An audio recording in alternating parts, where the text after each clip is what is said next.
Is your blood oxygen app no longer available on your Apple Watch? This typically occurs due to some missing settings or software glitch. But don't worry, in this video, I'm going to show you how to bring back the blood oxygen app on your Apple Watch. So without wasting any time, let's get started. First, grab your iPhone. Now open the Watch app. Next, scroll down.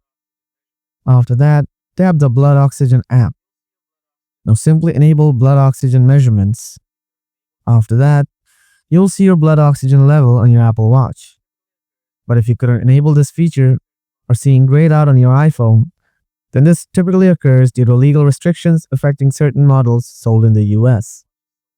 But the blood oxygen app still remains available in most other countries and regions where the Apple Watch is sold. If you purchased your watch outside the US, then you will be able to use the blood oxygen app. Hope you got the proper solution to fix this issue on your Apple Watch. Hope you find this video useful. Don't forget to hit the like button. If you have any questions, drop them in the comment section below. Thanks for watching. See you in another video. Till then, stay tuned.